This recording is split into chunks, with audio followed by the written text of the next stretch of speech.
활동에만 국한되지 않는 공동의 선을 위해서 활동하는 작품의 범위도 어디까지로 해야 되지? 모르겠어요.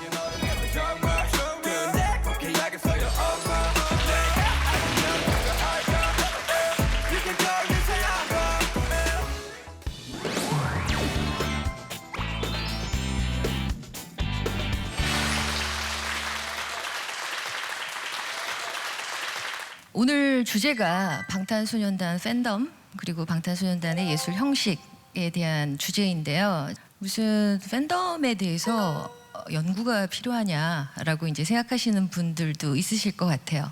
팬덤 자체가 문화의 어떤 당당한 주체가 되면서 팬덤 연구가 문화 연구 안에 중요한 부분을 차지하고 있다라고 이제 볼 수가 있는데, 이제 그 이유가 뭘까 생각해 보면 이런 말들을 많이 들어보셨을 거예요. 덕질이 일상화됐다. 과연 이 덕질이 일상화가 된 이 시대라는 것이 무엇을 의미하는 것이냐. 과거에는 특히 뭐 독재라든지 아니면 뭐 반민주, 이데올로기 대립, 냉전, 혁명 같은 것들이 있었던 과거의 세대들에게 있어서 삶에 대한 인식을 만들어주고 동질감을 느끼게 하는 요소가 신념이었다라고 하면은, 이 냉전이 끝나고 또 혁명도 사그라든 자리에는 그 신념의 자리를 뭔가 취향의 공동체가 이제 그 부분을 담당하면서 사람들이 동질감을 느끼고 세계에 대한 인식을 하는데 굉장히 중요한 요소로 자리 잡게 되지 않았나라는 생각이 듭니다. 예를 들면은 문재인 대통령의 지지자들, 굉장히 강력한 지지자들이 스스로를 인이 팬덤이라고 이제 부르면서 문재인 대통령의 그 정치적 신념뿐만 아니라 그분에 관련된 어떤 모든 것을 좋아하고 따라하고 심지어 그분과 관련된 물품마저 만들면서 서로의 동질감을 확인하는 식으로 팬덤화 현상이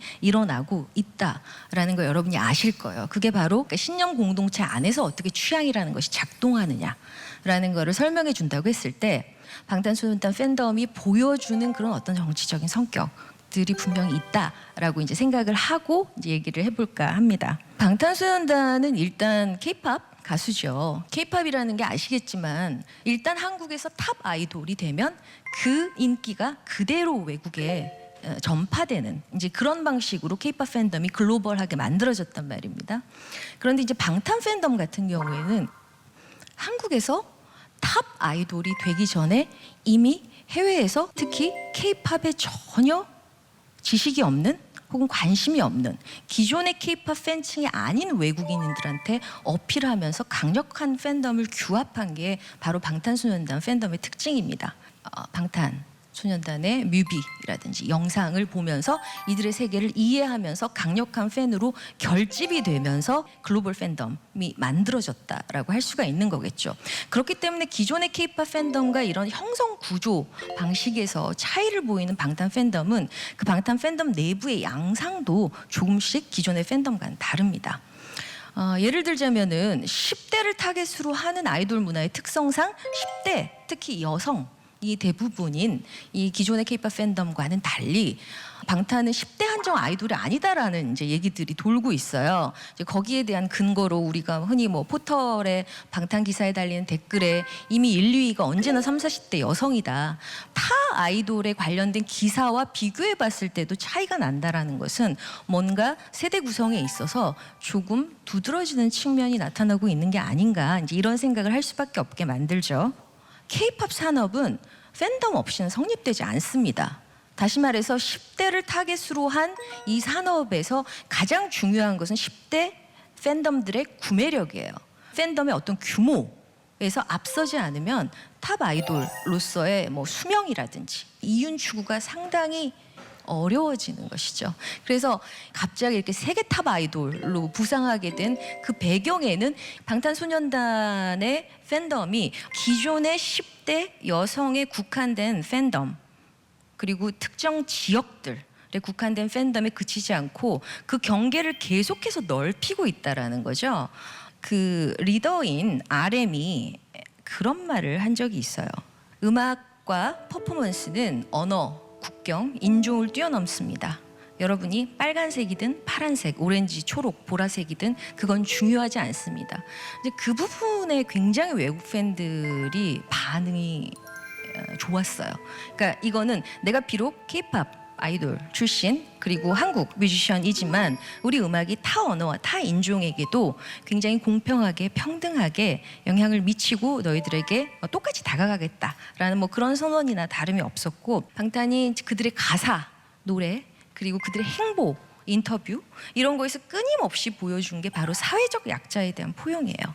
다시 말하자면 뭐 세월호 문제에 대한 직간접적인 어떤 언급이라든지 성소수자 문제에 대한 입장, 그리고 우울증, 뭐 정신건강 문제 이런 것들을 그들의 가사와 어떤 퍼포먼스와 많은 어떤 개별적인 행보들을 통해서 굉장히 서슴없이 발언을 하면서 굉장히 두꺼운 팬층들을 국내뿐만 아니라 글로벌 이렇게 확보해 나갔다라고 이제 볼 수가 있는 거죠. 그래서 이 방탄이 보여주는 이렇게 되게 배타적이지 않고 포용성이 있는 그런 어떤 성질에서 이 팬덤이 배태되었기 때문에 당연하게도 비단 나이나 세대뿐만이 아니라 직업, 인종, 뭐 젠더, 성적 취향, 종교 같은 부분에 있어서도 기존의 K-팝 팬덤 어느 누구도 도달하지 못한 굉장히 월등히 넓은 스펙트럼을 팬덤 자체가 보여주고 있습니다. 이 BTS is not your average boy band라는 해시태그가 트위터에 보면 있어요. 이 뜻이 방탄소년단은 너희가 생각하는 그저 그런 보통의 보이밴드가 아니다. 이런 사람도 방탄의 팬이다. 라는 것을 보여주는 팬들의 고백이 담겨 있습니다. 이제 그 중에 아주 일부만 제가 발췌해서 잠깐 영상으로 보실게요.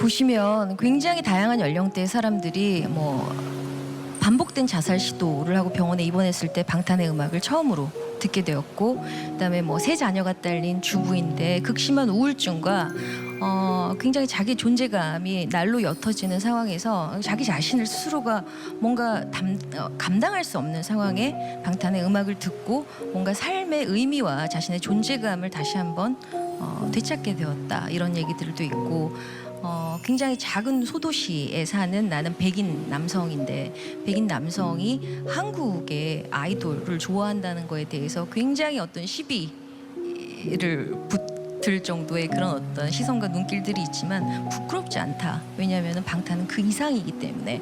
뭐 이런 수많은 자기 인생의 어떤 지점에서 벽에 부딪힌 사람들 혹은 뭐 중병을 앓고 있었던 사람들이 방탄의 음악이 뭐 나를 치료해주거나 치유해주거나 하지는 않았지만 내가 오늘 하루를 버텨내는데 가장 큰 힘이 되어주었다라고 이런 고백들이 차지하고 있습니다.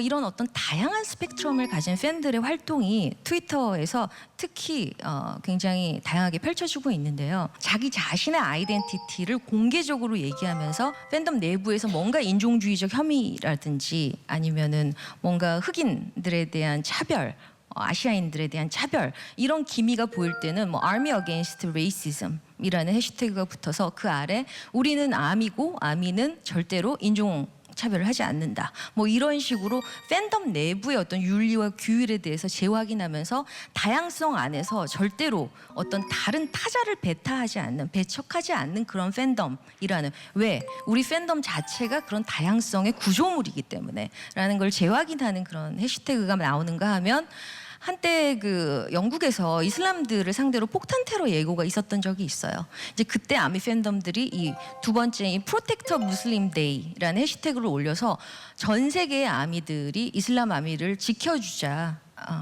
라는 어떤 해시태그를 올리기도 했고, 방탄소년단의 팬으로서의 덕질만 하는 게 아니라 계속 상시적인 자선 활동을 하는 아예 사이트가 있어요.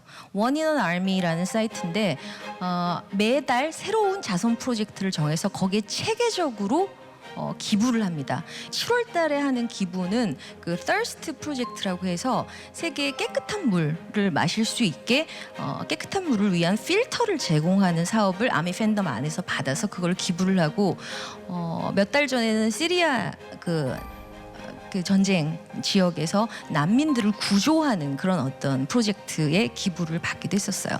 이들이 자선 활동을 이렇게 꾸준히 체계적으로 진행하는 이유에 대해서 이제 팬 사이트 안에 이런 설명을 해요. 우리는 우리의 팬덤의 영향력을 세계를 더 나은 곳으로 만드는데 사용하고 싶다. 왜? 방탄이 우리로 하여금 우리를 좀 더 나은 사람이 되게 만들어 주었고, 그래서 그 영향력을 다시 세계로 리턴하는 거. 사실 그게 우리의 존재 이유이다라고 이제 생각을 하기 때문이죠. 한국에서는 특히 이 방패 프로젝트라는 게 그 아마 팬덤 초기부터 나왔던 걸 거예요. 이 방패가 방탄 페이스라는 건데, 다시 말해서 아미는 방탄소년단의 얼굴이다. 그래서 온라인이나 오프라인에서 우리가 방탄소년단의 얼굴에 먹칠을 하지 않고 자랑스러운 아미가 될 수 있도록 그 스스로의 어떤 태도라든지 규율, 에티켓 등에 대해서 계속해서 교육을 하고 홍보를 하는 이제 그런 계정인 거죠.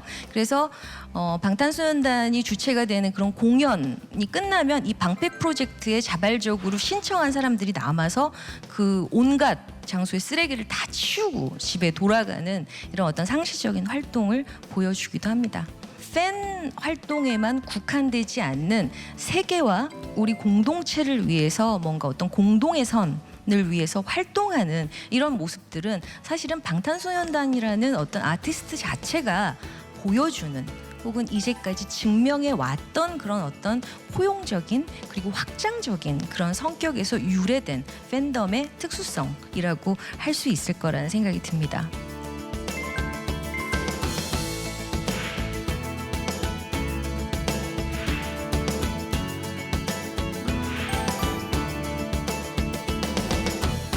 얘기하고 싶은 것은 방탄소년단이 어떤 사회적인 의미에서 어떤 그 지위, 위치를 차지하는가에 대한 이야기예요. 이제 신자유주의 세대의 아이콘, 여러분이 신자유주의라는 말은 굉장히 많이 들어봤을 거예요. 이거를 간단하게 그 배경을 설명을 하자면, 어떤 자유로운 경쟁을 최고의 선으로 치는 자유주의가 어떤 양극화의 초래라든지 아니면 가진 자와 못 가진 자의 극명한 분류라든지 이제 이런 단점들이 나오기 시작하자 이런 어떤 자본주의적인 양식에 수정을 가해서, 그러니까 약간의 사회주의적인 그런 어떤 방법들을 집어넣어서 사회복지를 제공한다든가 아니면은 사회보험 체제를 정비한다든가 이런 수정자본주의적인 정권들에서 뭐가 왔냐면 경제 침체가 왔어요. 불황이 오면서 갑자기 보수적으로 회귀하기 시작했어요. 그게 80년대예요. 그때 등장한 것이 다시 한번 사회복지라든지 어떤 사회적 안전망 역할들을 최소화하고 많은 것을 시장에, 그러니까 자유경쟁에 던져주는 어떤 그런 분위기를 가지고 있는 체제가 바로 신자유주의 체제예요. 그러니까 90년대 후반부터 고용 안정성이라는 게 극도로 낮아지고 비정규직이 양산되는 무한 경쟁의 시대로 돌입하게 되면서 사람들이 믿을 거는 나 자신의 경쟁력밖에 없다. 경쟁력을 갖추지 않으면 나는 내일 당장이라도 나락으로 떨어져서 저 역 앞에서 노숙을 해야 되는 노숙자의 처지로 추락할지도 모른다는 이런 상시적인 불안함, 트라우마 같은 것들이 이 신자유주의 세계에 사는 시민들에게는 언제나 존재를 하죠. 이런 어떤 젊은 세대들이 당면한 시대적인 상황에 대해서 방탄소년단은 굉장히 직접적인 가사로 이것들을 이야기하기 시작했어요. 그 중에 하나인 뱁새를 한번 들어볼까요?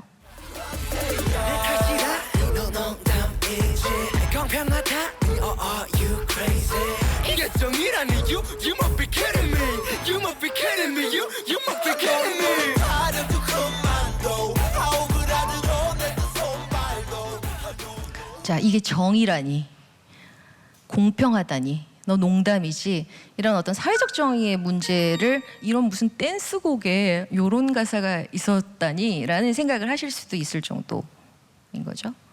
등골 브레이커 한번 들어보실까요?